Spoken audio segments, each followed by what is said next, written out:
which I just got. Yes, sir. We are live.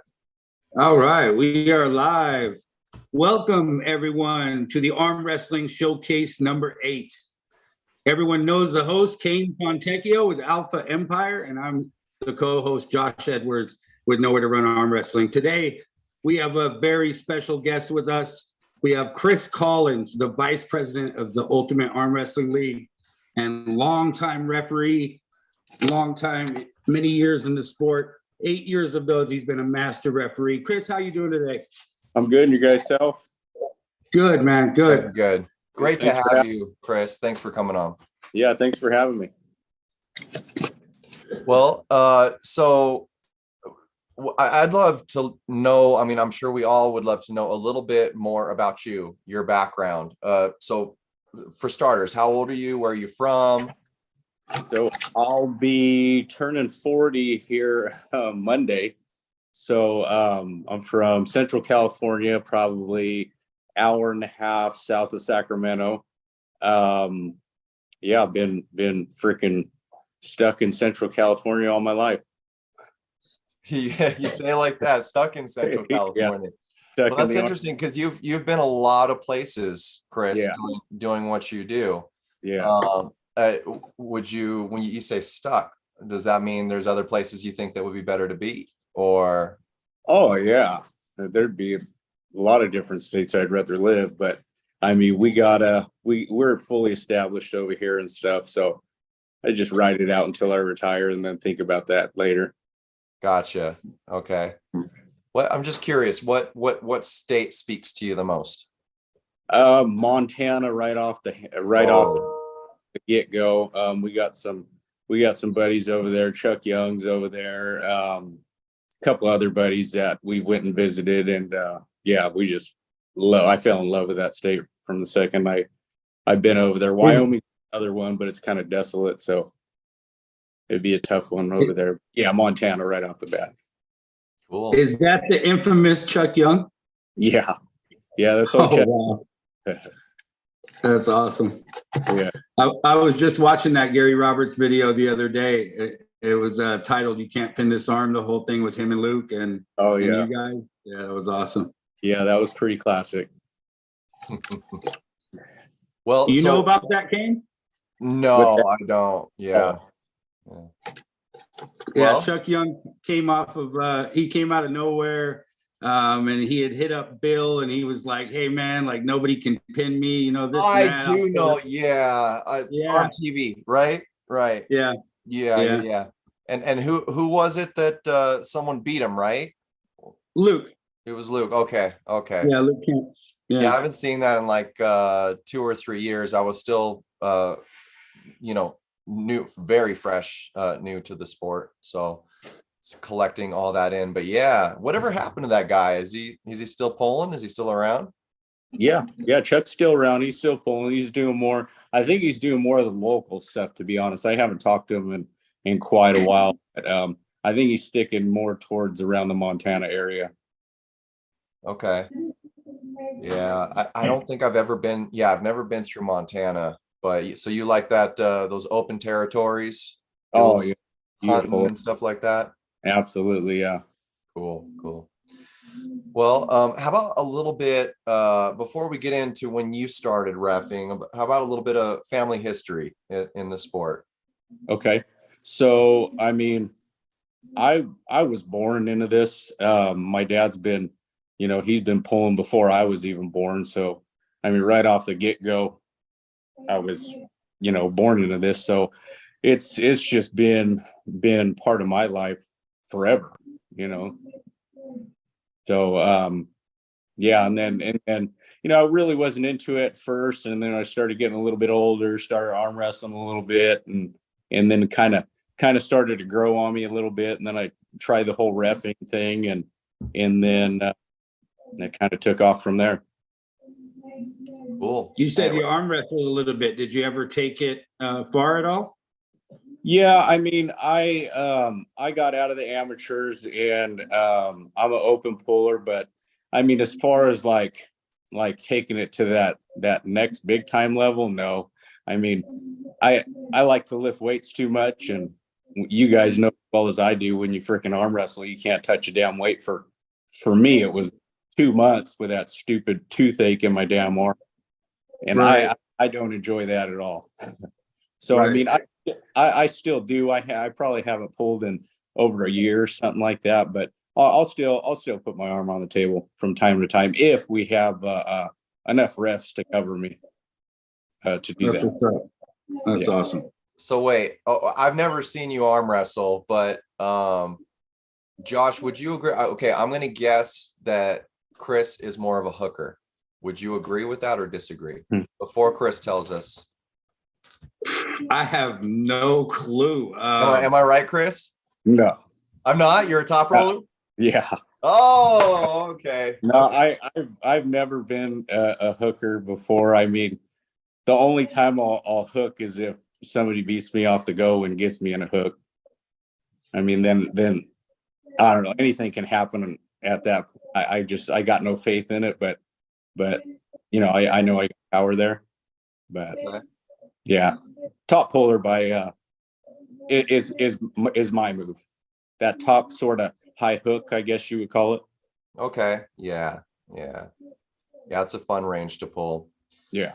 What exact age were you when you started reffing? Oh man. Well, I started reffing probably 15 years ago, so that would put me in my 40s. So that put me about 25 in the 20s somewhere. Okay. So 15 years ago, shoot, Yeah. that would have been what, like 08 or so? Who Yeah. was around then that you were getting your first experience of reffing? Oh man. Obi O'Brien helped us a ton. Let's see here. I reffed a lot around Leonard Harkless. Shit, there's just so many people. Dave Hicks, all them guys. I learned a lot from them, actually. Just how they handle themselves at the table, how they handle the pullers around them, and that kind of thing. Leonard's the one that actually certified me as a master referee. Okay. Well, what was your favorite match to referee out of the last 15 years? Oh, Uh-huh.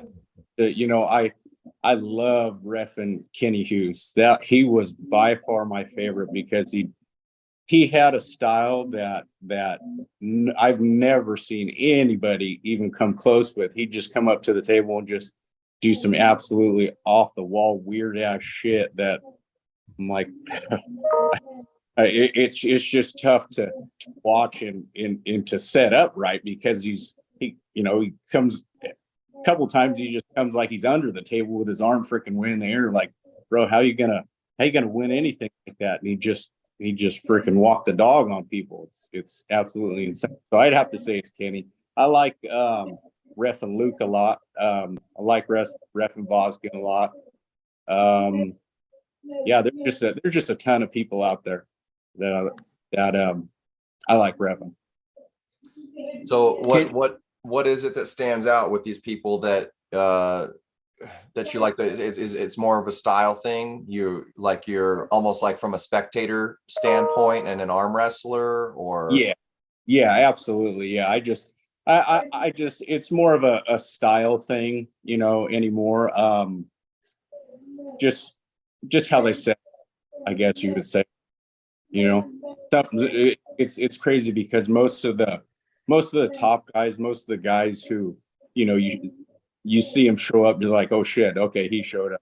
Those guys are 97% easier to set up than anybody at that whole tournament. Really? Oh yeah, by far. I mean, then you got your select few who will fight for everything, try to, get every little thing they can right at the ready or the don't move and shit like that. I mean, but I've been around these guys long enough to know what they're gonna do when they're gonna do it, to try to catch them out of bullshit. Okay. Yeah. Speaking about setting up, like who was the easiest arm wrestler to referee, like in your experience, or one of them? You know, one of the easiest, just super sportsmanlike. You know, not trying to fight the rules. You know, as big as Tony Tomlinson is, you know, he's super easy to set up. There's a ton of other guys in that super heavyweight class that you know, they're super good sportsmen. They're really easy to set up. They don't cause a fit too much. And yeah, they're just a ton of guys out there. I can't. Tom Nelson's really good to set up, and you know, I know how to deal with all these guys now. So it's just kind of walk in the park, I guess you would say, setting these guys up now because I've just dealt with them for so long. Right.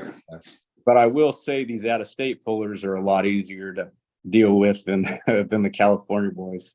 Oh, Yeah, I bet. interesting. Cali wants to complain about everything. Oh, well, a little bit. Wait. So wait, did you say it was the out of state that are harder than the Cali? No, easier. They're easier. Oh, okay. Easier. All right. Yeah. Huh. But now, is it because we're trying to be too technical and get too much in the setup, or is it because we're just You know, hard to deal with people? I haven't quite put my finger on that yet about what it is with out-of-state guys out of California that are just, you know, easier to set up or I guess you would say itch as much, but there is a difference. Okay. Yeah, I was curious about that because when we chatted with the Florida people that came out to compete with California at the SoCal Classic, they were saying the biggest thing that stood out to them was how do they put it? With Josh, I believe it was technique, a lot more technical prowess, and I was wondering if that had something to do with it. As far as like California is a lot more technical. That's what Florida, the competitors were saying. I got you. They're like, you know, grind and go, right? Yeah, definitely. Okay, well, that definitely leads us into our next question, which is, what was the hardest match for you to referee? Is there one that just stands out? You know, there's not one that I guess really steps out at me. I guess when my first couple years as a master referee, like I take a lot more shit on the table instead of, you know, just giving these guys fouls if they don't do what I tell them to do. So it would take me a lot longer. It's still some matches get to me when they're being super technical, especially in the strap or, you know, that kind of thing. But anymore, no, I can't put my finger on one that's just been a pain in the ass. Yeah, it's just now I if they come up and start screwing around, you know, that kind of thing, I'll just give them a foul and then they'll calm down and usually do what I want them to do. That's interesting, and that I think that's a good sign of a good referee. Yeah, because it sounds like your biggest focus is to be able to adjust to every kind of athlete. And yeah, I think that's pretty cool. Absolutely. Like you get these big name guys coming up and certain refs will get intimidated by that kind of stuff, you know, and they'll try to get in the ref's ear and that kind of thing. Me anymore, I don't give a shit who you are. If you foul, I'm going to call the foul. You know, you're Travis Badgett, you know, as big as a mouth he's got, which I love Travis. Yeah, you just can't lose your composure to these guys. Nice. Yep.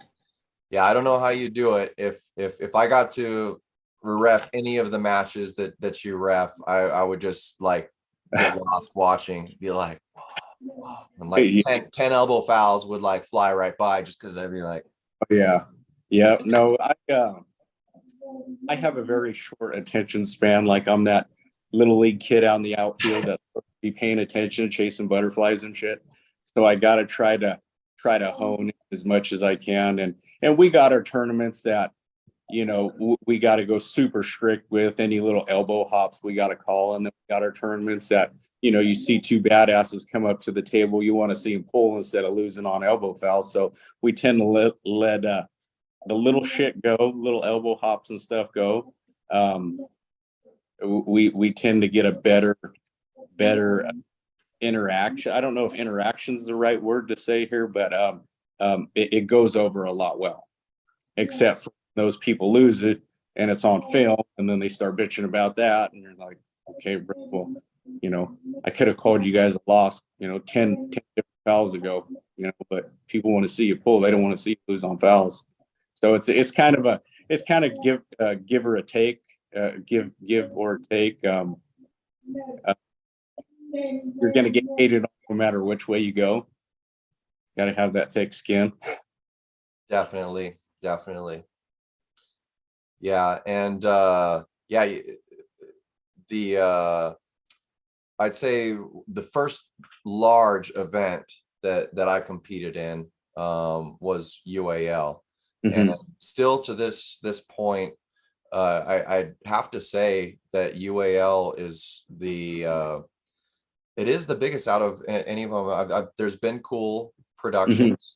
Mm-hmm. North versus South was insane. I absolutely loved that.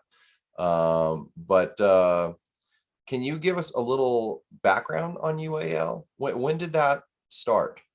So UAL was started up in 2010 with Robert Drank as the president, my dad as the VP, and then man, it got out hot and heavy, and we thought this was gonna go big, and it could have went big, but some stuff didn't work out. I don't know the exact details on it, but then Robert kind of backed off a little bit, and my dad bought the company from Robert, and then I stepped up as the VP, and we're still trucking forward. We got some things going on and in the works, and like I said, hopefully we can make some pretty big moves here pretty quick. Right on. Yeah, that event that you got coming up is pretty insane. Josh has been telling me a lot about that. Can you tell us a little bit about that event coming up? And it's Anaheim, right? Oh, is it? We got Patterson. Or Fit Expo. That's what it is. Okay, so we got the Fit Expo coming up August 5th and 6th. Yes, and then we got Patterson coming up June 3rd. But the Anaheim Fit Expo is instead of doing cash, we decided to do rings for first place, and then for men's, and then pendants for women, and then for the overalls we got a Jerry Chambers $500 overall award for right and left hand. So hopefully that one will be as big as the LA Fit Expo. Wow, very cool. Yeah.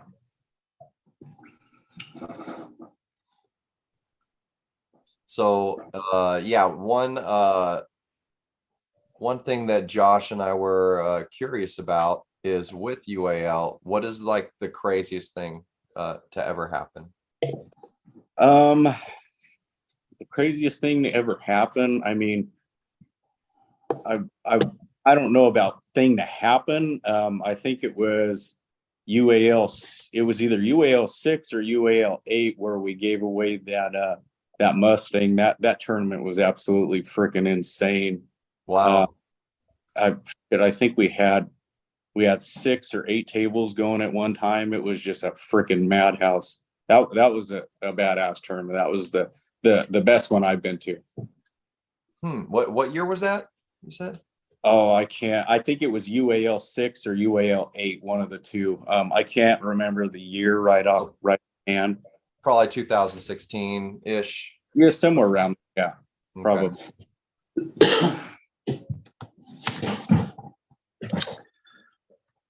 So you also got Patterson coming up. Yeah. Patterson's a huge deal. Yeah. One of the longest standing tournaments in the country. Mhm. How long has Patterson been going? So Patterson's been going on for 51 years. We've had it for a little over 25.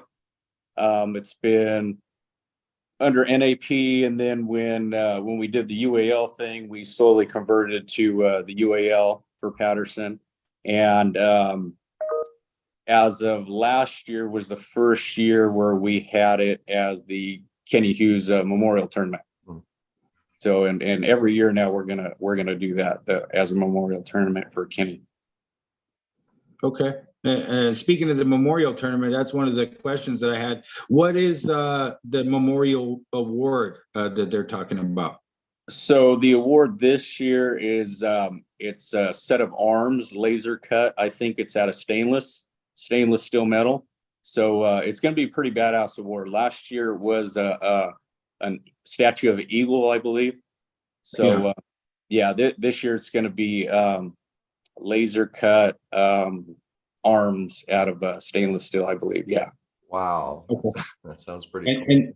And this will be a right hand overall award, or is it, how does that work? Oh man, I believe it will be a right hand overall award. Yes. Right hand. Okay. Yeah. Okay. Awesome. Yeah, I went to Patterson last year, and it was just huge. The vibe at that place, I mean, it being out in the middle of the whole fiesta, there's amusement rides for the kids, hundreds of vendors around, and then you have that stage right there in like their little Times Square. It's awesome. Yeah, So- yeah. Last year it was pretty packed. I think we got a little over 165 entries last year, which I mean for a little apricot festival fair, that's freaking huge. Right. Especially up here in the Central Valley, a little small town. Exactly. Yep. So hopefully we'll either do the same or pull a little bit more this year. Cool. And can you give us like a brief idea of like what the rules are for Patterson? I mean, is it just straight regular UAL rules? Yeah. Well, yeah. Yeah. Nothing with the rules will change. Yeah. It's all we basically run the same rule set on all our tournaments, whether it's the Fit Expo or the Apricot Festival. Okay. And do you know the weight classes? Yes. Yeah. So the weight classes will be the same. It'll be 0 to 165, 166, 184 or 185, 186 to 205, 206 to 232, and then 233 plus. Okay. Awesome. Yeah. And going back a little bit to one of the questions that Kane had asked you, I was just wondering, what was it like being born into this sport, growing up around it? I mean, did you travel a lot with your dad growing up and meet all these guys, at a young age and hang out with them? What was it like? Oh yeah. I they've been dragging me around arm wrestling tournaments for all my life, and like I said, now with all these guys that have came and gone, back then it kind of wasn't nothing. You're a little, all you want to do is freaking play, but it was pretty gnarly. I liked it. It was definitely an experience getting brought up and all this stuff. Awesome. And you've done all types of different events. I mean, from festivals to fit expos. You and your dad and your wife and your mother even came out and helped with our North versus South event that we did. Without you guys, the UAL, that would not have been possible. I just wanted to give you my deepest appreciation. Oh, yeah. You guys are what made that event what it was. It was so smooth. People are still talking about it, and it was just a pleasure to be able to have, people of your caliber to want to take us under their wing and show us the ropes, and help us do that. So absolutely, super appreciated for sure. But one of the huge things that you have coming up after doing all these different things that you do, you got invited to be the referee at King of the Table at the next one. How does that feel, Chris? It feels great. I mean, I kind of want to say it's about fucking time. It's about There we go. time, you know. Back when he first got invited, you know, you got these crazy superstar elite pullers, you know, on everybody seeing a national is going. I mean, you got so many damn eyes on this stuff, and you know, they got a master referee heading it, and then they got a no name, you know, as a down ref. It's like, well, fuck, he's kind of up there by himself, you know, hoping for the best. And I was always wondering when they, you know, kind of get their stuff together and at least put two master referees, you know, heading that thing up. And yeah, looks like my ticket finally got called. So I'm pretty damn. It makes sense too. Awesome. You guys work so well together, you know. Yeah. And I totally get what you mean. It is kind of like him up there doing something different, you know. Yeah. The way you guys work together at North versus South. Sorry to jump back to that a little bit, but just because of the format of what that was, a super match event with God knows how many super matches, everybody told us this was not going to work. This would not happen. You would not get through them in a decent time. And you guys, I think, resorting also back to what you were saying about having the skill to adjust and pivot to every athlete that you're setting up, expedite the process. Oh, absolutely. You guys did a phenomenal job. So yeah, I totally agree with you that yeah, it's about time. Yeah. It'll be good to see you guys working together on that. We just had Larry out to our practice Sunday. Oh, nice. There you go. Yeah, hell yeah. Yeah, we're like I said, he's pretty stoked to have me over there. And you know, when we kind of feed off each other, there's not much thinking. He knows what I look for, I know what he looks for, and like your guys' tournament, you know, we'll get that look on if we're running behind, if we're, you know, need to speed shit up, then it's a simple, quick little adjustment where, you know, you got a different ref in there, then you got to sort of jump and take the reins and get shit going, you know, that type of thing. So yeah, we go real good together. Just say so, I'm looking forward to it. I'm sure the pullers are looking forward to it as well. Just like you said, I mean, having two of the highest qualified referees, you know, in the game, as opposed to one that, you know, might kind of be shaky on his choices or not know, you know, everything yet. I'm sure that they're a lot more comfortable as well going into this. And I agree, they should have, you know, had it at that level from Jump Street, you know, having something that big on pay-per-view. You want the best of the best there. So yeah, absolutely. Yeah, we're definitely excited for you. We're going to be rooting for you guys, and that's awesome, man. Yeah, sweet. Yeah. Josh, before you jump into the next question, we got Jamie in the chat saying Chris is a legend and a really good dude. Hey, what's up, Jamie? And that's definitely true. Thanks, we got yeah, man. We got Eric in the chat. Ease Mechanics saying what's up, Eric. We got Benjimac is in the chat saying, yo, really cool video work that Benji's been putting out at events. Everyone go check that out at Benjimac's channel. And Benji also says Colin's family is badass. Thanks, Benji. Couldn't agree more. And we've also got Levi Rakowski up in here, and I can't remember if he's Nashville or not Nashville, Tennessee. I think he's out there in Tennessee. But good to have you here. That's all right. Just wanted to check in with the chat a little bit. Carry on. Awesome. No, so yeah, I got like one more question. I'll go back a little bit, back to the Patterson thing, since that's what's coming up. Are there any matches in Patterson throughout your guys' time having that event that have just stood out, like the biggest wars or the best overcoming victories, whatever it might have been? Is there a match that stands out that you've seen at Patterson? Yeah, it always goes back to Kenny and Tom Nelson. I mean, those they train together, and you get both of them on the table, and there's nothing but shit talking going on, and weird ass setups, and it's just fun. I just have a blast up there reffing them guys.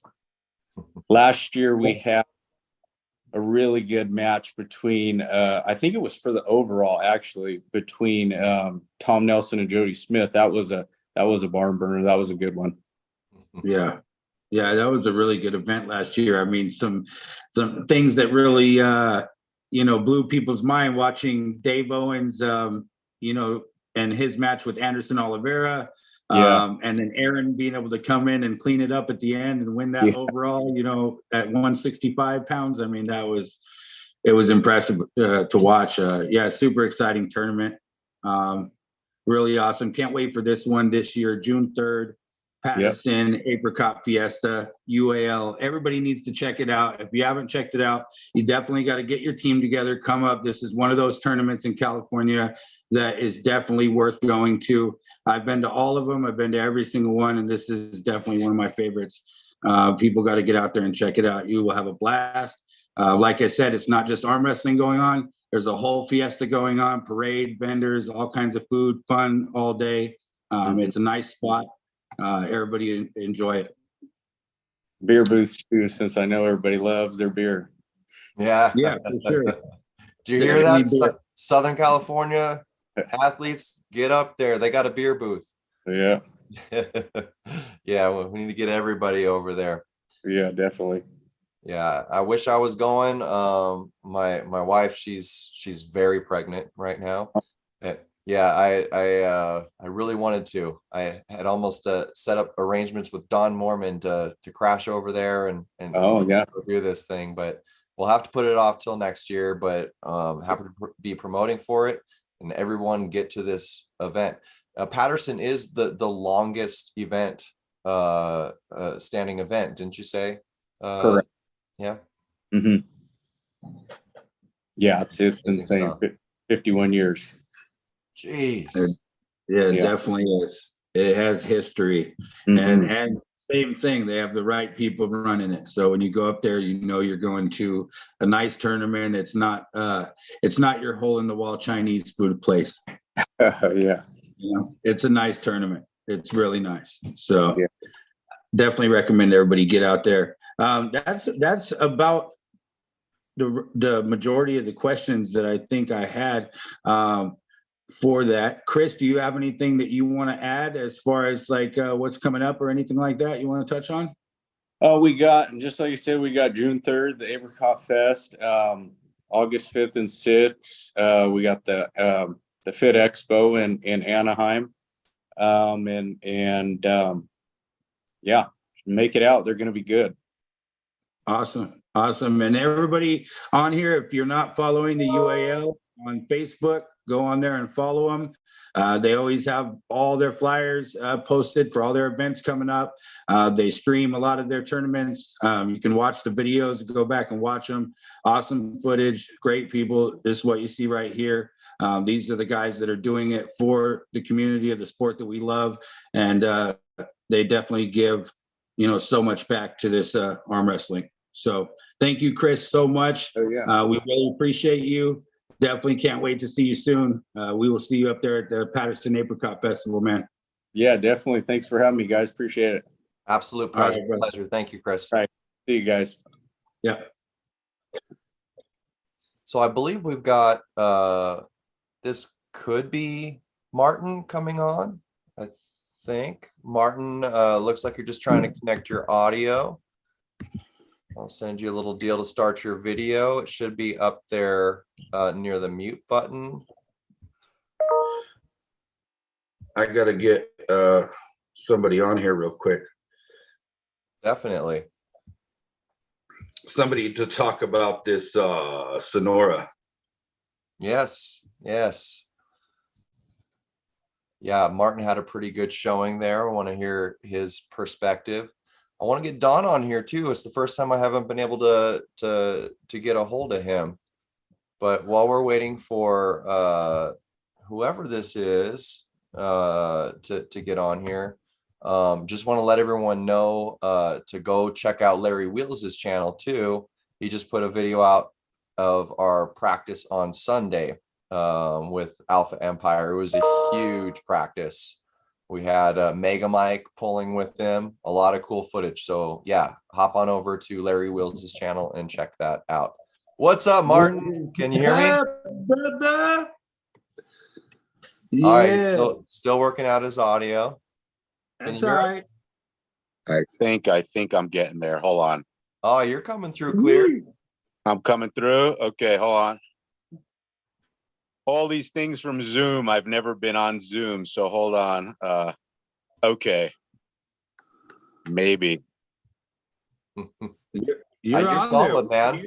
I'm coming through. Oh wow, that's a big deal. Oh, yeah. I've never done anything like this before, so Yeah. No, you're coming through crystal clear. We can hear you and see you perfect. Yes. okay. And, Interesting. Martin, If I've you- always wondered if how you these slide things your- went, you know. If you slide your screen to the left, you'll be able to see everybody in the chat at one time. Okay, slide it to the left. Yeah, Like just put your swipe. finger on it and Swipe swipe to the left. Ah, okay. Yeah. Yeah. Oh, interesting. now Yeah, we're and I'm in the going- bottom corner. Okay, there we go. Perfect. Yeah. Okay, and Martin, I just want to let you know, and anybody that's watching, for Josh and I, athletes like you is what this show is all about. Okay. It's definitely showcasing the people not everybody might not know about, but the people that are making huge strides, putting in the work, and really getting a spotlight on those people. And I think we both agree that you're one of those people. For starters, I'm humbled by that. MK I'm Ultra. so new in it. MK Ultra. Oh gosh, that's all Josh. That's Yeah. all Josh. That was you, wasn't it, Josh? That's all you. No, that was all him. No, After Josh is one of brilliant. those- He comes up After with one of great those ideas. grinders I had, he comes up to me. He's like, Martin Kemp, MK Ultra. That's all him. I'm Yeah. way too humble to come up with names for myself. That is a No. scary I name, too. definitely came up with the name, but it was exactly what he said. He was ultra. He like went Super Saiyan. It was crazy. So MK Ultra, Martin Kemp Ultra. It Okay. means when you come to the table, you're not just super strong physically, you're Uh-huh. mentally going to just mess with people's minds at the table. Interesting. Okay. That's where it's going to go. Hopefully in the future, you know? Yeah, no, I guess that's not really it, but yeah. So how many tournaments is it that you have this thing where what is Okay. it, a tournament every month that you try to hit? So since I've been doing it, I've been competing, I think I'd say about 18 months. I think I started last January in tournaments. And I've been hell-bent on one tournament a month, no matter what. Sometimes there's been two. But yeah, so what would that be? Quite a lot at that point, you know, I mean, for that amount of time. And it's just to get that tournament experience, you know, there's a lot of things. My big holes in the game are at that ready go, you know, the ready go, trying to get to the positive side of the table. So for me, it was always, I have to do tournaments. I have to. There's nothing I can get at a table practice that's even remotely close to that. And that's a really good outlook, because I mean, I know everybody runs their own pace. A lot of people are going to practice for a couple years or more before they even try their first tournament, you know. That's fine. Right. But it's just a simple fact that you're going to improve. You're just going to get a massive amount of experience by competing. It doesn't matter if it's, you know, novice, amateur, open, all of the above. you're on that stage and you're getting those ready go experiences with real refs and in front of real people. It is very different. And just, trying to calm my nerves, because I feel like the first time, I was ever up on a table, you're thinking about people looking at you. You're thinking about like what's going to happen. You're not hearing the ref. You wonder if you even moved. And then, as the months have been going by, just feeling different pressures, guys that are going to squeeze your arm, side pressure coming in a ref's grip, all of these things. And I think only the past few tournaments have I actually been able to think when I physically, grip up with a guy. I felt like it was, near a year of just, did I even move? Did I hear anything? Or, nobody's doing this to me in practice. Nobody's gripping me this way. Right. So, right. It's showing though. When I watched a lot of the footage of the Sonora event of you pulling, it does look different. You looked a lot more present. I think it's the best way that I can put it. In the setups and the ready goes, all the way to the finish when you were walking off the stage after winning. You looked a lot more present in the moment. And to me, that tournament experience is 100% paying off.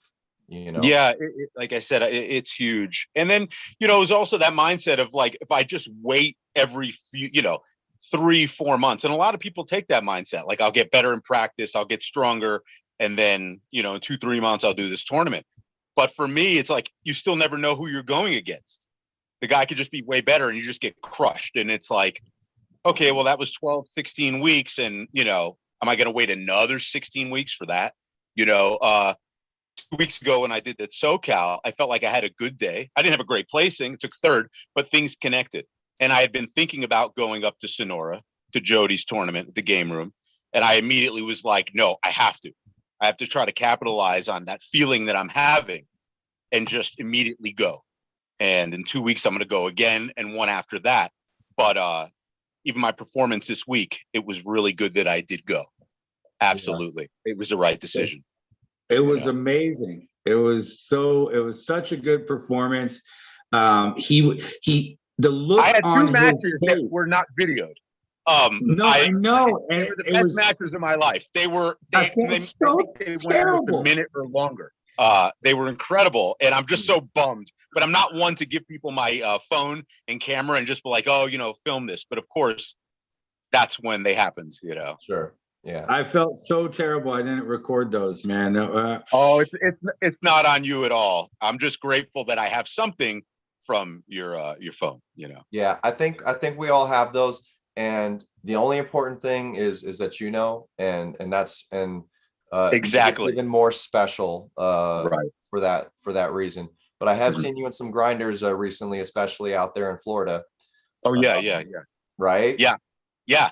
Exactly. They were grinders like that, a little bit longer, a little more furious, but yeah, the ones in Florida were those were good. That last one, I think that was at the bike week one. I think that was the second fall event that they had. Okay. Yeah, the one where you made that post. Yeah. And I want to take things like that to kind of lead into the Sonora event that I do want to recap, and you and Josh can help do that. But I just want to get a little more context with you, Martin. Okay. So one, you've been competing constantly since you started. But one of the other defining factors here, we can't all do this, be it work, money, whatever, kids, family, but you actually travel to do this. And that is a very big difference. There's hitting all your local tournaments, and then there's traveling. And you've definitely got the bug of some sort, but that is the little bit of traveling anywhere that I've gone to pull. I've noticed really quickly that if anybody wants to expedite leveling up, you got to do what you're doing, Martin. You have to get out there and feel different hands. You mentioned people that decide they want to practice, and then hopefully they've leveled up or something like that to go kill it at a tournament. Right. Well, are you practicing out of state? Are you practicing with your same team and the same people, week in and week out? So I definitely commend you for that. Thank you. Your life setup, is it just perfect for you to make this It's happen? not. It's How not are like you I have doing any this? money. I mean, the property. I own my property where I live. Mhm. I have a flexible schedule with what I do for work.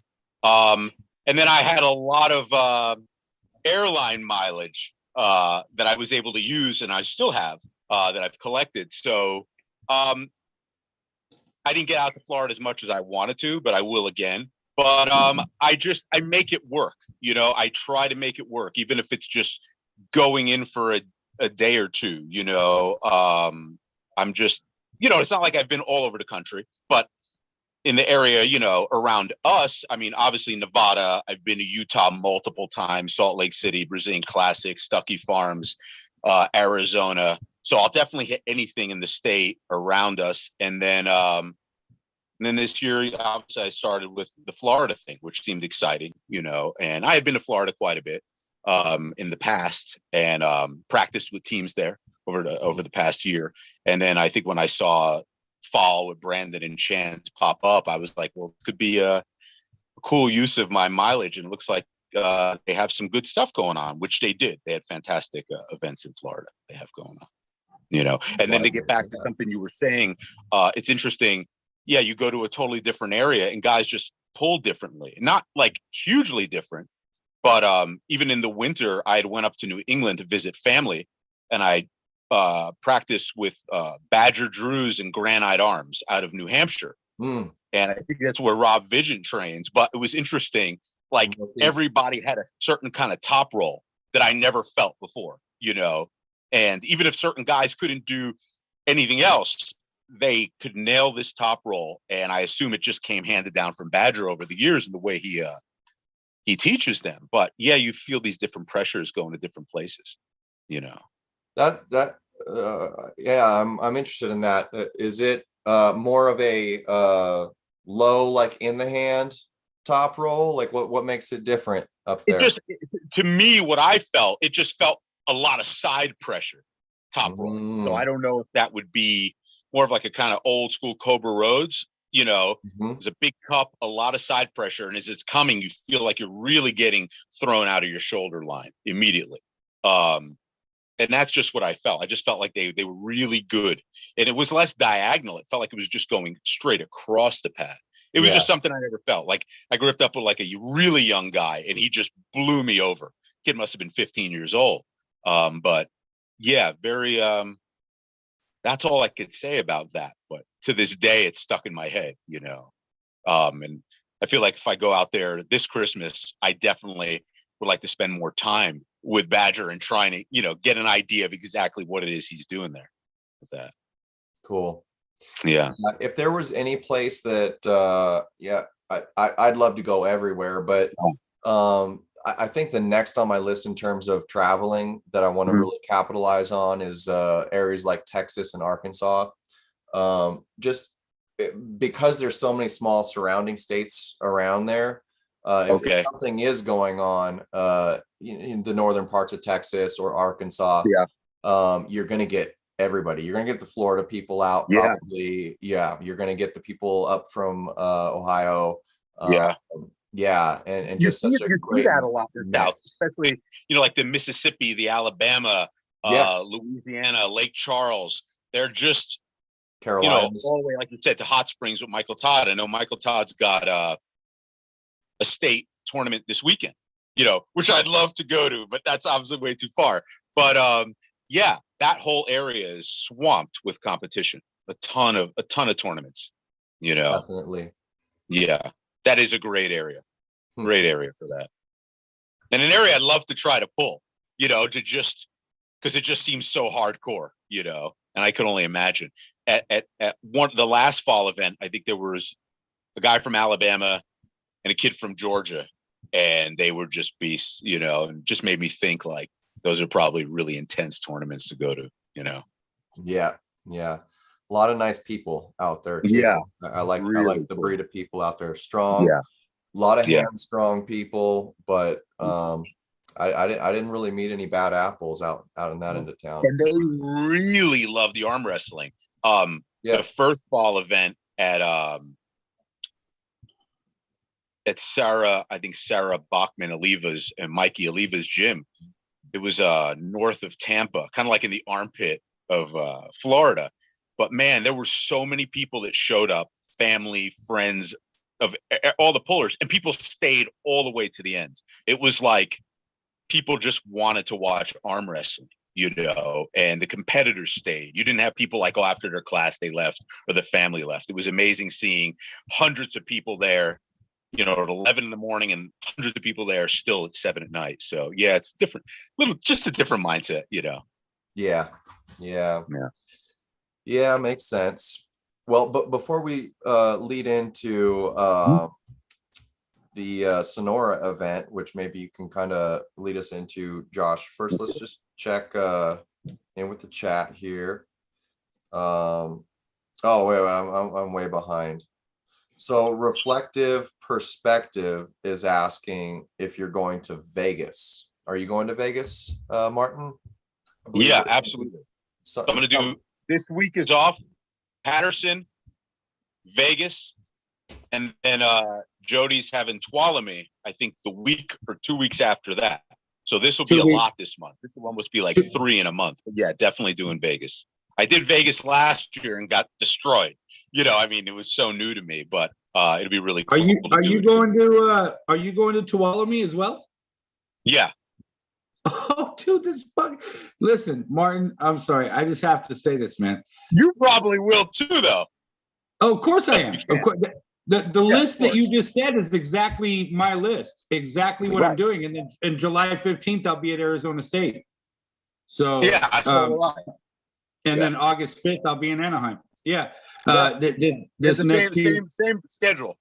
Yeah, exactly. But I mean, so saying that to say this, when I first met you, man, you know, Casey and I have brought you up several times talking about you. Even though you're new into the sport, you know, we have a similar amount of time into the sport or whatever. What you're doing, what you've been doing since you started, it's inspiring. And I've always talked about that. I've always said, man, it's so cool how we turn on different YouTube videos and we see Martin over here, we see him in this state, we see him over here doing this. I'm humbled by it. I'm very shy in regards to that kind of stuff. But, no, seriously, man. Seriously, and we're brothers in arms, man. And so you've helped my journey because I watch, you know, someone else in a similar, you know, light, and I'm like, okay, cool, man. He's doing this. There's no excuses. Let's do this. You know. So I just wanted to thank you and say that real quick. You don't have to thank me, but thank you. I really appreciate it, and I'm very, very humbled by that. It means a lot. It really does. So thank you a lot. Yeah. Who else leaves a major tournament clear across a giant state and then comes to a massive practice the next day where Larry Wheels? Did you hear about that one, Josh? Mega Mike. Yeah, I did. I was like, well, I'm passing by that way. Yeah, let me just, and I didn't even know it was going to be that many people. I just was like, you know what? That's a Sunday practice. I got some after pulling done the night before, you know, did something with Caleb. And I was like, no, but I still got to grind it out. Like, I like to thrash my arm, you know, like to oblivion. So, yeah, I popped in and it was good, you know. I didn't last long, you know, but it just, you know, that hammering bone pain kicked in pretty soon. That's awesome. And you were feeling amazing too. Thank you. Being that trash. Thank you. Yeah. Thank you. Yeah, I've been grinding like a mother, man. I mean, since I started, but the past few months, I mean, just feel like I went up, you know, 200-300% of more grinding and more, you know, work and work ethic into it. You know, if I could even imagine to do that, but I know I have, you know. Cool. Speaking about your grind and you're traveling all over the place and everything, you drove 9+ hours to get to Sonora the other day. It took me about 9 hours, almost 9, to get there, and that was nonstop. I mean, it was there were some delays on the route due to traffic, but yeah, I think it had it listed about 8 hours, and it took 9 by the time I got there. But I've gotten used to that over the past year of, like I said, whether it's Utah, Salt Lake City, or whatever. So now it's like, I think it would have to be like New Mexico or Amarillo, something like in Texas for me to really think about, do I want to go that far, or do I have the money? Do I have the gas money? That's it more than anything, But it's funny, I get a little inspired. I think I was watching I don't know if it was like Richard Lupkis or Leonard Harkless on the old Worldwide Hand Control podcast. I think it was Joshua Grant and his cohort. And they were talking about how they used to, find out about tournaments in like truck driver magazines and be on mailing lists before the internet. And they would drive, 18 hours to a single elimination tournament. Oh, like wow. 100 guys in a class, and you're just like, oh my God, who am I going to draw? And, I think it was Harkless saying like, you draw the wrong guy, and that was it. He's like, you just drove 1,800 miles and the day's over with your first match, So I think doing what we're doing these days is tame and timid in comparison, But it's something definitely. to think about, For sure. Yeah. That's definitely one of the tough parts for me when it comes to traveling is the concept of going all that way for 0-2. But going back to what Josh said, it's definitely people like you that inspires us to just go for it. And sometimes it's not an odd thing to think about, because I was thinking about it the whole way right up. I was like, I could get smashed. You know what I mean? Yeah. I go into each one thinking I'm going to get smashed immediately, and that'll be it. And I'm just going to sit there, and watch the rest of the day. But right, you got to do it. I think what you sign up for or what you're committing to can definitely be customly created towards what your competition is, what the event is. I think when I went to Tulsa and was in the round robin with people that I shouldn't have been in, I knew of course I'm going to compete in the tournament as well, and maybe you need to do multiple classes or something. If it's something where the competition is very, very stiff, then to me it's the weighing out of what's more important, like putting all of my energy into hoping that I can win at one thing, or experience, right, and pull as much as possible. Yeah. I get it. I was thinking about like, what is it like in 2 weeks? There's that Michigan state that supposedly gets like hundreds of guys a class or whatever, or something like that. And I'm like, man, like if I even thought about, I'm not going there, but I was thinking like, if I could go to that, I'm like, that's a far way to go battle it out with like, possibly 100 guys in a class. And, but definitely makes you think of, like I said, that story about guys back in the day, like that mindset, but yeah, it would be an experience, right?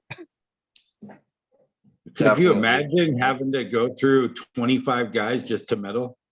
Oh, it's unbelievable. I mean, now if you get like 10 guys in a class, or or at the expo in LA a few months ago, that was huge. Those classes were huge. The amateur classes were, all the classes were huge, and I think of that, and that's like, wow. I mean, I got crushed that day. I did nothing, but they were huge. You remember that, Josh? Yeah, it was awesome. It was awesome. Yeah. So I like the idea of those triple elimination tournaments that they do in, what is it, Canada? Well, those are cool. Bob Brown does that with the Bridgettesexiness Cup every year. Oh, really? That is that's a triple elimination. And I think he's always done that. It's always on the flyer. And I just read something on Arm Fighter. If you go to that, his thing for that, he says triple elimination. He just likes it. He thinks it's a good way to go, and he thinks it's a good way for newcomers to get extra. Yeah. He just swears by it. That's the best. I think I found my new home. Yeah. I found my new home. My first pull is always a mulligan anyway. I mean, we were talking right. about You gotta wake up, man. Yeah. you need one Yeah. practice pool. So Yeah. Always. couple questions about that. Yeah. One, format wise, was it being triple elimination, I don't know how stacked the classes were, how many people showed up, like did it draw things out too much? Like tell me about the operations of a triple elimination tournament like that. I mean, the brackets, I mean, I want to say I know more about it than I do. I really don't, but I have heard guys say the brackets get screwed. I don't know exactly how that goes, but that's always, you know, guys are like, oh, the brackets are off, or and I don't know the fine points of that. I know Corey Miller has run the brackets even before he had the air system going. I saw him at the Bridgettesexiness running it, so it can be done. I just don't know exactly what the complaint is. I never really looked into that, but I always hear it like, oh, it throws things off, you know. But I love the idea of it, you know. I think for the same reason as Josh, because I always get totally torn open on the first one, and I'm like, I feel like I need that one to get in, you know. Definitely. Yeah. And then with Bob Brown, he doesn't run, nor do some of the Utah tournaments that do the triple. They don't do amateurs. Some tournaments they do, but he doesn't. So he just does open. And then he states that, like, if you're amateur or novice, the triple is still going to benefit you. And he emphatically states, like, he thinks that's the best way to learn is to do triple elimination and just go right into the open, you know? Okay. Yeah. But I don't know how well that would fly with most people, you know? Yeah. Yeah. The refs would just have to take that extra care of the people that, you know, that really might be coming in for the first time and going for it. Make sure that they're pulling safe, I guess. Yeah. And I'm sure Chris probably, I mean, I can't see everybody. Said my phone was getting too hot, but if Chris is still there, he probably know more than any of us about, you know, why. I'd love to ask him. Triple is a mess, or maybe it's not. I don't know. You know, maybe it's just people belly aching about it, you know. I would imagine it's fair. There wouldn't be a way for it to like be thrown off or unfair, but I would imagine it would just be more complicated. You know, Yeah, it's simple when one person takes one loss, one more, and they're out. You know, but when you got something that kind of drags on like that, it would get messy, I would imagine. Yeah, I'm sure. What's the time of year that they normally do that? I think Bob does it the week before Thanksgiving every year, and last year it was the same day as Greg Sharp's finals in San Diego, and this year I thought it was going to be the same thing, but Greg and Bob, it seems like he won't move it. He's set on that day, so I think this year Greg's is the week before, and then Bob's is, I think, November 11th. Okay. And I think Greg Sharp's the Arm Wrestling World Series is the 4th. So they're not going to overlap this year, you know. Okay, cool. But great. And then last year, the huge, it turned into be like almost an incredible, huge ladies tournament. You know, Bob Brown had, you know, Gabby there, and Angie Rose showed up, and it just turned out to be like, I felt like it was the ladies tournament of the year there last year, you know. So that happened again this year. Yeah, Lee Aaron was there. Everybody was there. Everyone was there. Danielle Evanson, Lee Aaron, I mean, Lisa Mosek out of Texas. I mean, all Angie Rose. I mean, they were all there, and it was intense. Awesome. Nancy Nations. I mean, everyone was there. It was really awesome. And I'm sorry, this was Utah or Arizona? This was Utah. Bridgettesexiness Cup. Bridgettesexiness Cup. Okay. Yeah. And it's usually a week before Thanksgiving, you said? Usually a week before Thanksgiving, I recall. Oh. Yeah. And it's so cool because then, you know, Bob Brown pretty much opens up his barn on his property for like the biggest all night after pull, you know. So you're there just, you know, the first year I went, it was the week before Bridgettesexiness was pulling Devin, and Bridgettesexiness went, and he just couldn't control himself. And I remember sitting there in the morning. He had no intent on competing, and he's like, I just can't sit here. Took out money, dumped it on the table, and compete, and won the tournament. and that was like 2 weeks before he pulled Devin. Oh my God. And then of course, he after pulled. He didn't after pull all night, but just Ron Bath, getting an after pull with Ron Bath and Corey Mill. It's an awesome experience, and I think if anybody can get up there, it's so worth it. Bob orders like 500 pizzas, and it's just awesome. It's an incredible time. So, Josh, get up there if you can, and you too, Kane, if you can, or anybody. I want to. Yeah, I'm going. It's awesome. Our baby will be born by then, and it'll be a couple months after that. So I'll talk to the boss. See what she says. Of course. Could be I just definitely want to do that. That sounds super cool. It's awesome. And Salt Lake City's incredible. Have you ever been? I've been to Utah, but not Salt Lake City specifically. Yeah, it's so much different than what I ever thought. Now I just love it. It's an awesome place. Great hotbed for arm wrestling. Jordan Sill and Cody Merritt and Bob Brown and all these people up there. It's really cool. Nice. Yeah, it sounds like Scott Wynn's got something pretty fun coming up Sunday.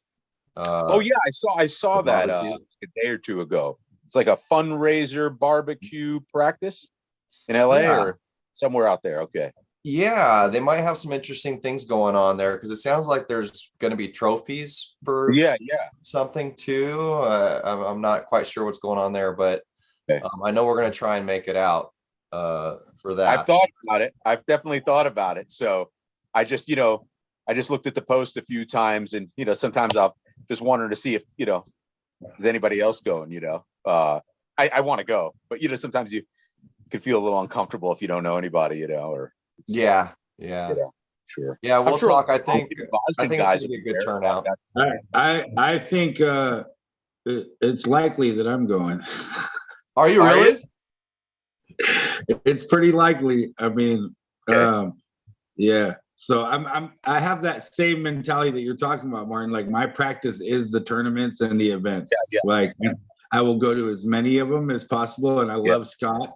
And so yeah, I'll probably be there. If you're going to, Josh, we're definitely gonna make it happen. And this may very well have been the clincher now to make me go. We're doing this.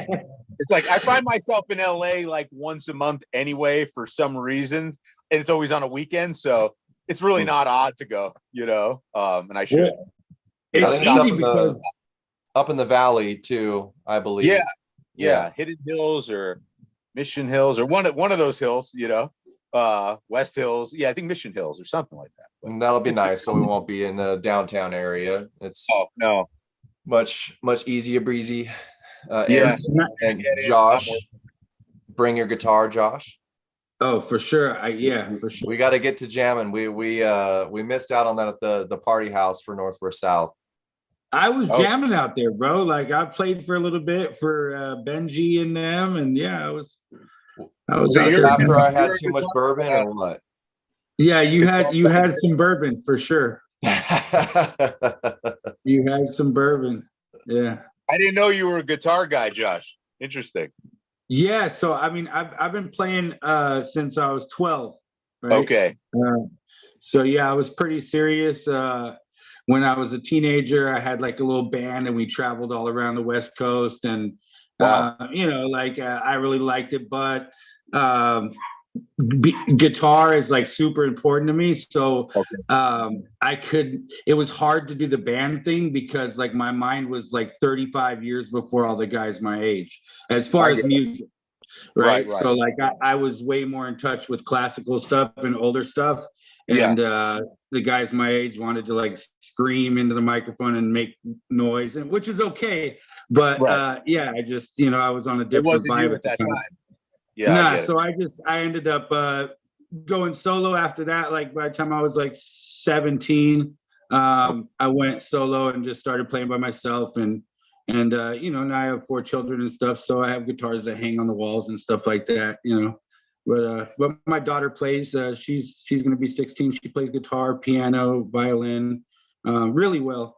Wow, so that's awesome. I could never.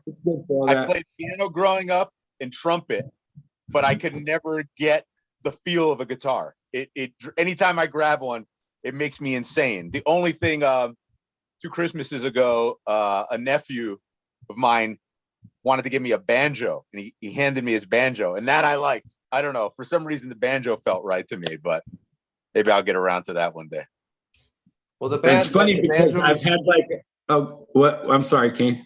oh, it's just very percussive. It's fun. It's basically a guitar with a snare drum, you know, and Okay. It seemed fun to me, and it was smaller. yeah, You know? yeah. Go ahead, Josh. Yeah, I don't even remember what I was going to say. I know. Well, it was something sidebar to the guitar thing, probably. You know. Well, in terms of the guitar being, you know, what your more struggle instrument, Martin, you know, it's so interesting and so much proof in the pudding of what I've learned when it comes to instruments. Most anybody can play. You just got to find the right one to gravitate to first. And if you do find that one that is the most comfortable to play and get more accomplished with, what's funny is those instruments that maybe aren't more natural for you suddenly become easy. I've taught a lot of kids, and my little music studio or where I would teach them, it's like a playhouse, dude. I've got a drum set up in there. I've got the double stack piano keyboard, the bass guitars, the little ukulele, the electric guitars, and you just kind of like, I just point them in a direction. Try that, and then they, try this, and then suddenly you see what they kind of gravitate and comfortable with. Right.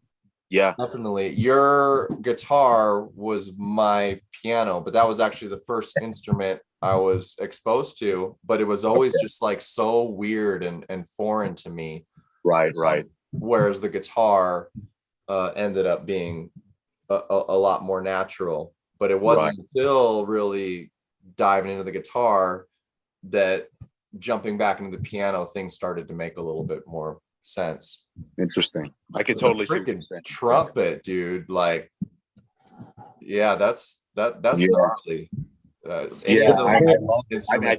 Piano was first. It was kind of like, I don't want to say pushed into my life via my parents, but it kind of was. I think they wanted a piano in the house. You know what I mean? So, and then at some point in early grammar school, they had the band or whatever, and I had that opportunity, and the trumpet just felt perfect for me, and I always loved jazz music, 40s, 50s jazz. So like it just synced up perfectly for me. It's a cool sound when it works. Yeah. I love hearing that on Bourbon Street. Yeah. Man, and I haven't played in years. That's when you know you're on Bourbon Street. You start hearing those trumpets playing. Oh yeah, that's just street music. I've always loved the sound of a trumpet on the street or a sax. Yeah. Oh my gosh, a sax, dude. I feel like a sax or trumpet or jazz should be playing on the street all the time. In a tunnel though. There are these tunnels here in Fresno, like by the courthouse. It was built in like the 30s or whatever. Okay. And there's this guy who sits under there all the time with his sax. Something about the acoustics and the echo of the old train tunnels is amazing. It's amazing.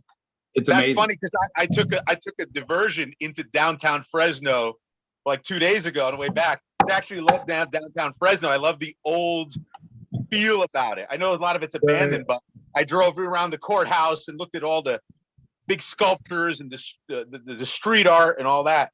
It's a great place. I feel like it's going to explode again at one point, but that's really cool what you're saying about the guy with the tunnel and acoustics and that. I would love to hear that. That's awesome. It was it's right there where you drove. The courthouse has a tunnel that goes under the street, across the street to the mall. Oh, okay. So next time I got to go check this out. See if he's there.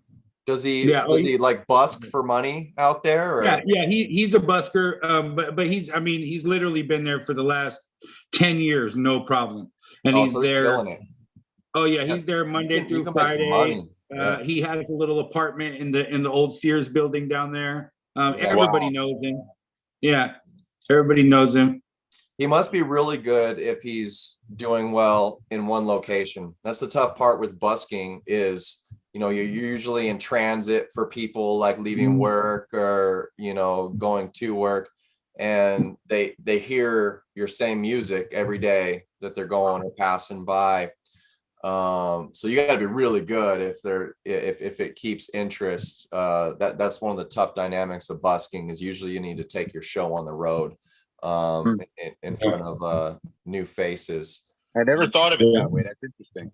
Yeah, it really is, but it's the best way to level up any performer or songwriter, because you can play a show. You get booked to play a show at some venue or whatever. You tell all your friends and family to come out, and then the venue, they're all there to see you. They're prepped to see you, and there's almost this preconceived notion for them to enjoy it and like get into it and stuff.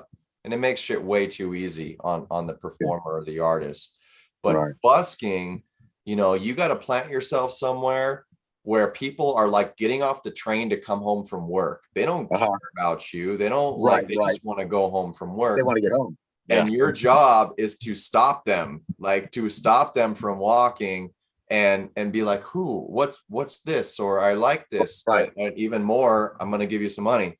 And so there's these little things that start to pop out that you start to realize, like that people are really responding to this kind of music or this kind of song, or you know, when I do this, and your showmanship too, you know, like, they're responding when I like actually, you know, do this or that, or if I'm like super like, you know, introverted, they're not coming by. And I think busking is great for any musician that wants to. It sounds like you have some firsthand experience with this. You have to.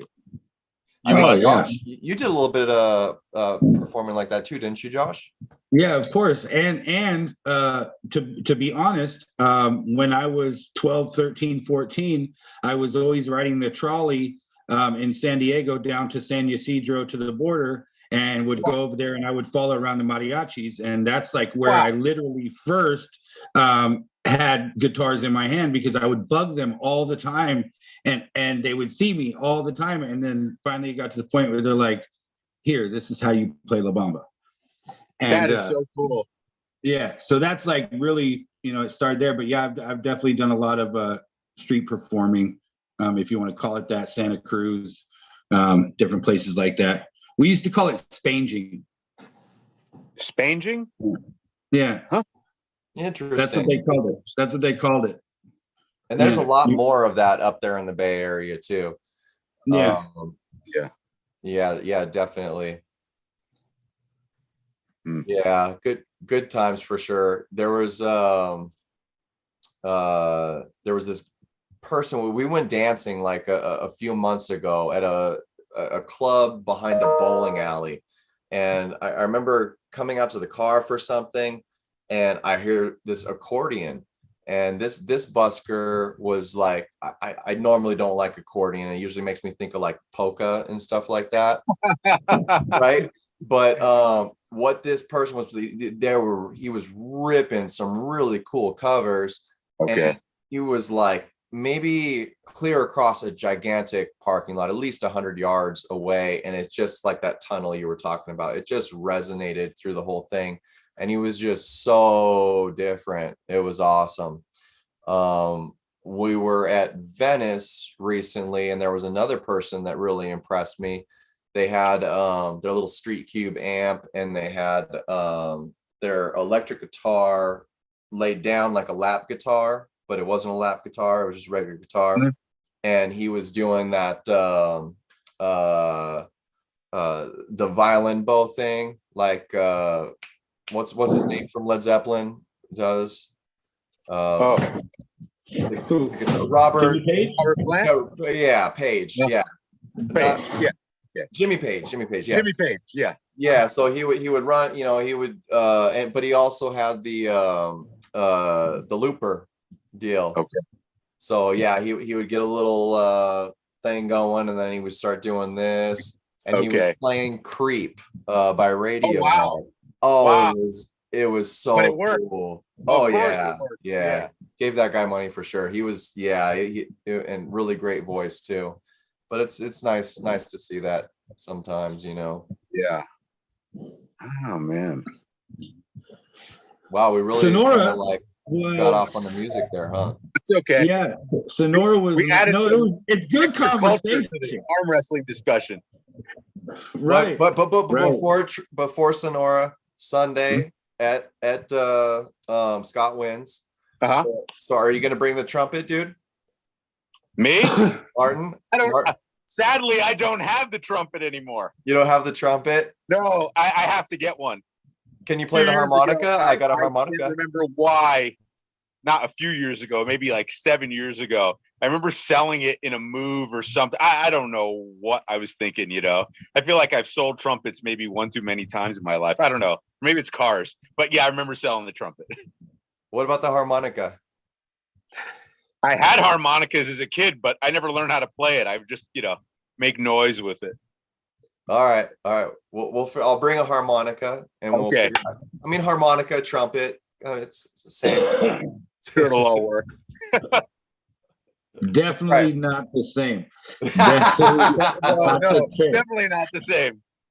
The way you have to hold your lips to play a trumpet is, That's true. first of all, that is Yeah. impressive in itself. Yeah, yeah. Okay. That's just weird, but that's extra. The breathing that's involved in both Yeah.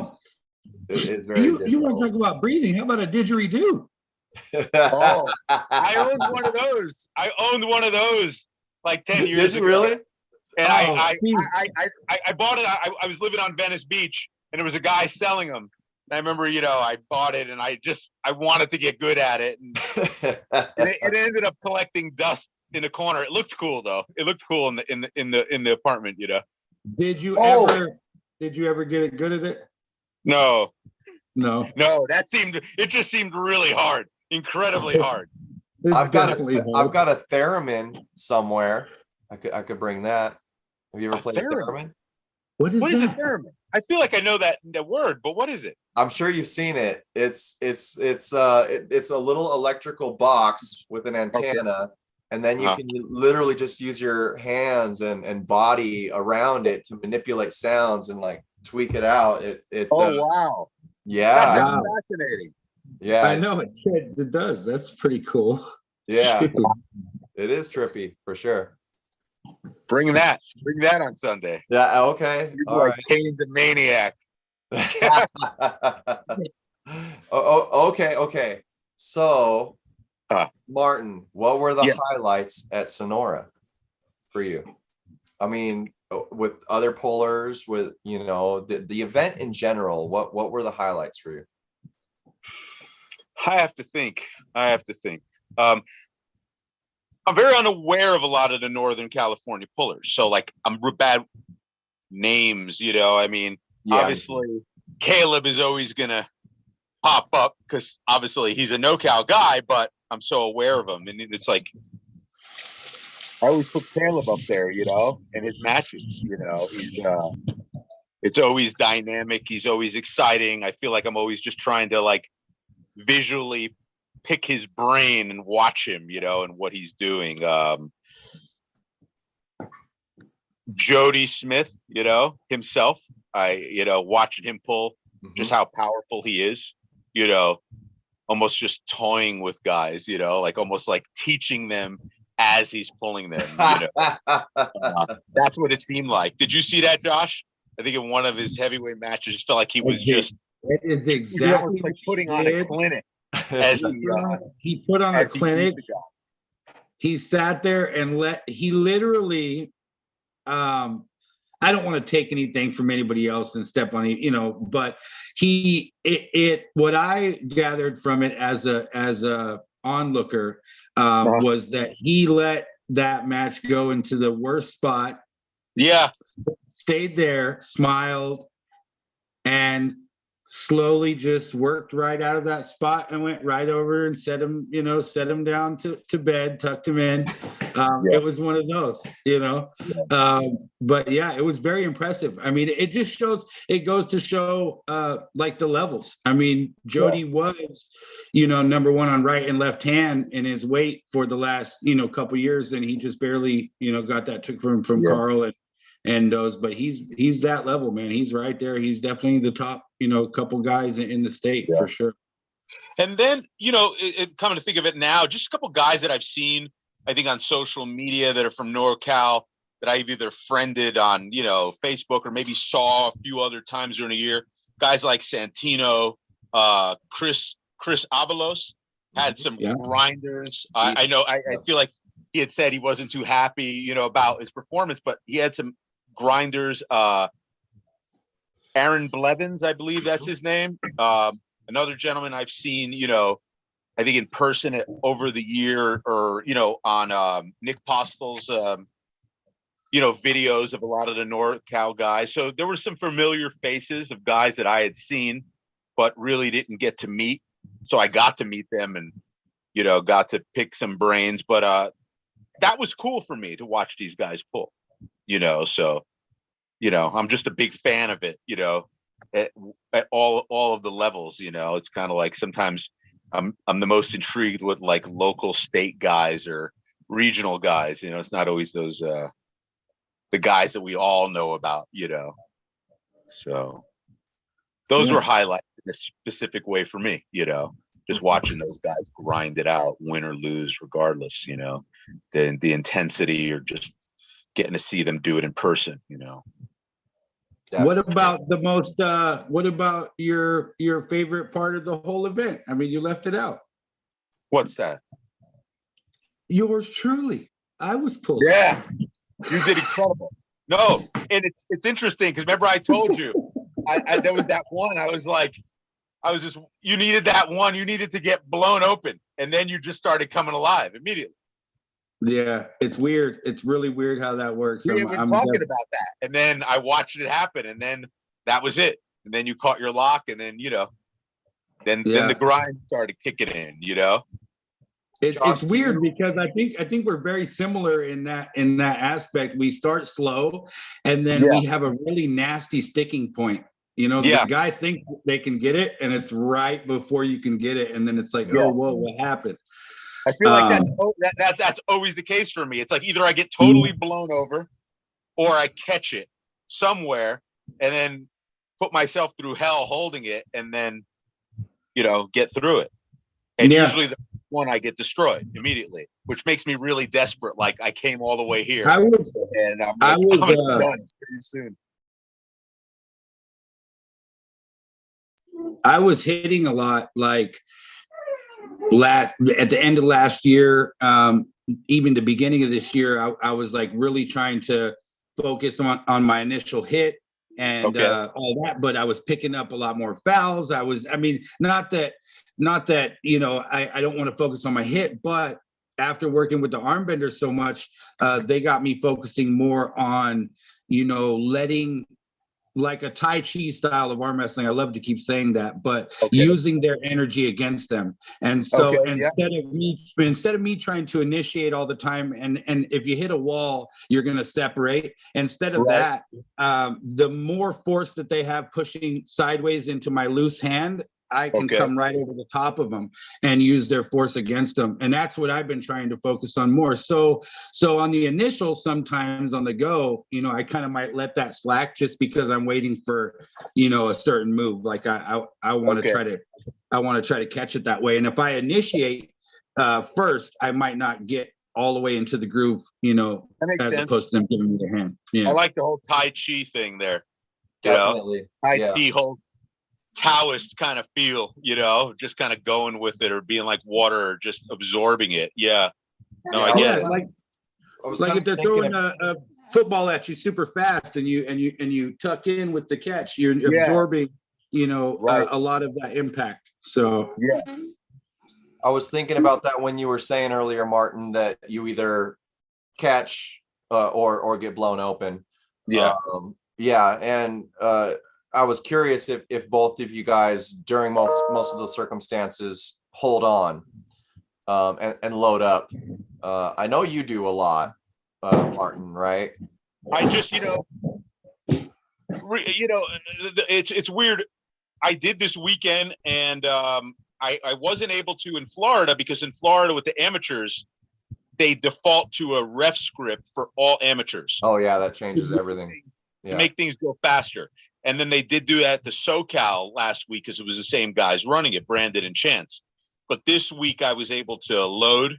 So I did load, and I've also changed my stance. I used to, start a lot more open. And I think it was like maybe a few months ago, Brian LaFeria from Vegas had watched some stuff, just voluntarily. And he was like, I think you just need to close it up more, and so I've been starting a lot more, like locked and closed.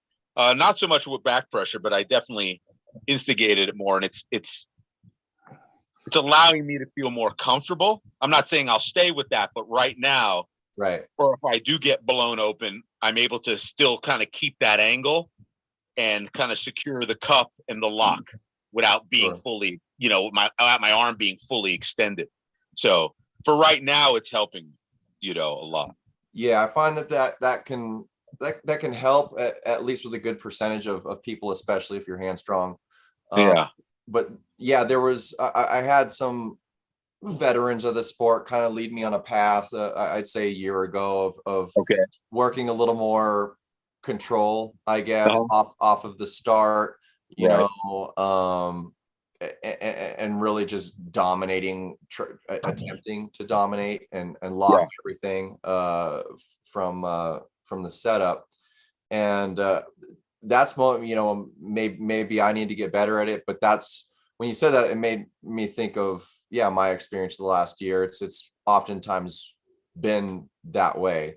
Sometimes it works and it's just a dominating move. Other times, you lose before you even engage anything. And I mostly kind of looked at it in terms of loading or not loading and being a little more responsive. And what you said, Josh, kind of spoke to me in terms of the Tai Chi thing. Because in a way that's definitely been something I think that's been helping me lately, is more a sense of responsiveness, because if somebody is trying so hard to control and dictate a match through pressure and control off of the start, there's a lot of technical arm wrestlers that will dictate the match instead, because they're going to respond accordingly to those cards that you are showing. And I've been really having a lot of fun with just that idea of just instead feeling the responsiveness of what they're doing. You might have to be here, you might have to be here, but I personally feel more in the match. I think that way. I don't know. That's my 2 cents on that. Do you have a good reaction time off the go in general? I probably do, but I definitely can say that everybody does when they're not loading and committing into any particular setup. Yeah, you're just gonna, if I'm gripping as hard as I can, I'm already stubbing my toe. That's true. I'm locked into that position. It's going to be really hard for me to respond anyway. But if I'm loose, and I can feel their pressures, if they're loading, if they're wanting to do this, or if I can feel them trying to push this way or whatever, I kind of feel where they're going. But 9 times out of 10, it could be somebody that's stronger than me. If I feel loose here, it might just be a matter of this. I feel that pressure go here with the side pressure, and now we're in. Okay. Right. Yeah. Yeah. No, I've heard that. I think probably watched one too many Bob Brown videos, him talking about that. Loading or not loading, and the pros and cons to it, and all that. And exactly what you were saying was a point that Bob Brown made for not loading or relaxing. He does both, but he was saying exactly what you said, because if you're totally loading, then you have to totally change directions, and and it's a whole different thing. You have to be really confident, I think, against that person if you're going to make that work. For me, the biggest thing that's been helping me do that, I guess, in practice is sometimes I won't even talk about it with the person I'm practicing with. Right. I just let them hit. Okay. Sometimes I'll ask them to, go ahead and hit first. I want you to hit first. But a lot of the times, just the way I'm practicing, I nod, okay, go, and I don't go. I just wait for them to go, and it's like I'm practicing a hit, but it's a responsive hit, Okay. and hoping that they go through every different angle, that they try and shoot in for a press, that they try and go in for a hook or outside or something, and you starting to feel those nuances of how to adjust. Right. As I'm getting better at that, even without thinking about it, if someone's trying to top roll slip, to get out and put me in a straps with them or something where I know maybe I can't work with that, subconsciously will even end up when they, try to do this somehow. I wasn't planning on going forward, but because I've been practicing that a lot, end up coming forward and over the top. Little things like that just have started to show themselves. Interesting. Yeah. How about I always love to kind of relate it to like martial arts in any way possible, but how about like the Tao of Jeet Kune Do, when how Bruce Lee talks about the way to throw a punch is with an open hand until the very moment of impact, and then you clench it right at the end. Right. So it's going to be faster and more powerful. Right. Yeah. So if we can relax the speed that we can accumulate, and we snap that fist right at the close to the pad is where you're snapping it. I mean, I believe there's probably some really good truth to that and benefits to that. Because of things like that, because once our muscles are contracted, we move slower, but when our muscles are relaxed, we move much faster, and that goes for defense as well. So I've heard a lot of martial artists relate speed to power, and we don't really put those two things together in arm wrestling a lot. I think most of the time when we talk about power in arm wrestling, it is more of a slow thing, right? More of a synergy of muscles and loading lat and stuff like that. But so I guess the way I would interpret it more in arm wrestling is explosiveness, because in explosiveness there is power, right? Absolutely. It's just true. It's just different. There's somebody actually in the chat that just offered us our first musical gig, guys. We need a band name. So we got a jug band. Yeah, we got Katie. Add me to it. It'll be a jug band. We got Katie Brewer in here saying, need y'all to play at our Christmas party. We hit the big time, boys. Wow. Wow. Wait, we lost your audio. Unmute yourself, Josh. Oh, I'm sorry. I said, unfortunately, we can't use the name Crass. Oh, man. They were the best. Crass. That would be perfect. This could turn into something. So, Katie, where's the Christmas party we're playing at? And can we rock the theremin? You want to get that thing out there? The theremin. If you're still in the chat, let us know, Katie. We've also got Carolyn Loomis in the chat. What's up, Carolyn? And Devin's forearm. Why don't we that's just really cool? These are all names that I always hear on all these other podcasts and all. So it's kind of like you become very familiar with the names. Yeah, I think it's the first I've seen Devin's forearm in here. I could be wrong, but Carolyn's been coming in a lot. She's awesome. She definitely she's on all over everything, from what I know. Everywhere. Very cool. How about, listen, we can use Martin's nickname as the band name. We could call it MK and the Ultras. You're going into like some doo-wop territory. That's pretty wild, though. MK. Yeah. Okay, but you have to be able to sing if that's going to be the band name, Martin. Well, of course. There's only three of us, so we're a triplet. I could try singing. I wish I could really sing. Maybe there's something I could do. Oh man, MK and the Ultras. Yeah, I can dig it for sure. That Yeah, sounds- Eric that sounds good. says the way of the fist is what Eric says about. Wow, Yes. Yeah. the way of the fist. How about the way of the wrist? See, I think he was referring to the martial arts stuff we were talking about, not a Yeah, yeah. That's the first thing I Oh, thought about. but I do like it as a band name. I thought that they were saying band name. My bad. That's funny. All right, guys. I think it's just about dinner time for me. And Okay. yeah, I really appreciate you coming on, Martin. And I'm happy to be on. This was a very interesting experience, very new for me, this whole thing. So let's do it again. I'm happy that I was even able to get my image onto here. All I was thinking, I was like, all day long, I'm like, this is going to totally explode in my face. It's going to be embarrassing. I won't be able to log on. So something actually went well here. This worked out well. So, Yeah. yeah. No, it's Thank great. you very You're much great. We need for, to have you back on more. I'd be more than happy to. More than okay. happy to. And I believe we've got our female Friday set up. Okay.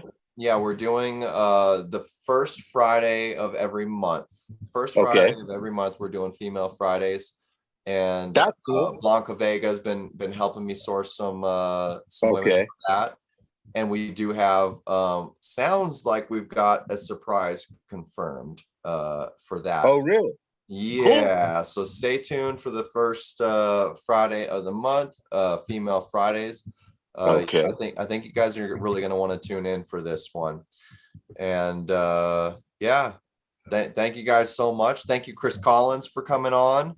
Yeah, and I don't know when he did. I think when I first came on, I still saw his image there. So I don't know when he left the chat, and I've only met him a few times, but he's a really, really cool guy. His dad, they're all great people and professionals and all that. So I kind of felt like weird, like maybe I just started talking and totally ignored him, but then he disappeared. So no, it was a perfect crossover.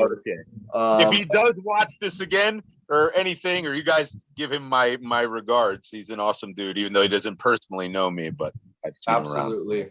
Yeah, and Patterson, we did a lot of talking about Patterson. Everyone get to Patterson, go compete, go hang out. It's the longest standing arm wrestling event. Yeah, you got to do that. We've got the Fit Expo coming up in August. That's going to be amazing. Definitely check that out. And anything else I'm missing here, Josh? No, I mean, for the Expo, we have some really exciting rankings matches that are going on. I'm sure that everybody might have seen the post the other day, but we have Tara Terry going against Grace Bear.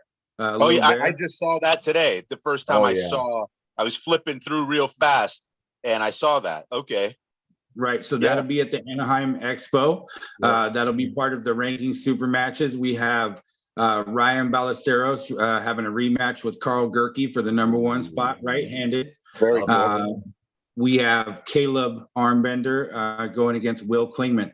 We have three really cool matches.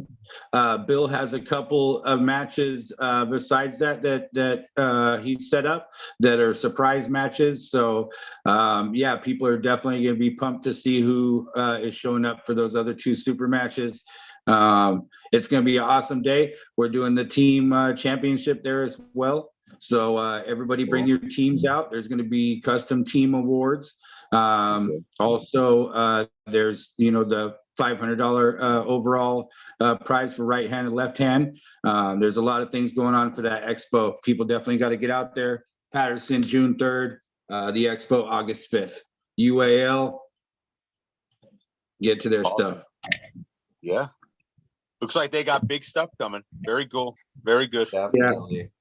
This is just a start, man. I mean, these guys have been doing it forever. But I'm fortunate enough to where, they've same type of thing. They've taken Casey and I under their wing and our team and helped us out, with our event. And, we're lucky enough to work together with them on this Anaheim thing and some more stuff moving forward. They have really cool plans for the future of arm wrestling for the West Coast, especially, but for the United States moving forward. So yeah, people are going to be super stoked knowing that you have a family like the Collins family at the helm. And the UAL, that's such a respected organization. The arm wrestlers, they're going to be super pumped and happy once they see what he's unveiling moving forward. For sure. Very cool. Yeah. Very cool. Nice. Exciting times, guys. Exciting times. That's right. Big year for arm wrestling. Yeah. And it's great out West. It's great. We got a lot of stuff. People forget, but it's a lot of stuff going on. It really is. Definitely. All right, everybody. Tune back in next Tuesday night for Arm Wrestling Showcase. Again, thank you, Martin, and I will see you guys Sunday. Sounds good. Thank you guys very much. All right. Anytime, man. Thank you so much. All right. For sure.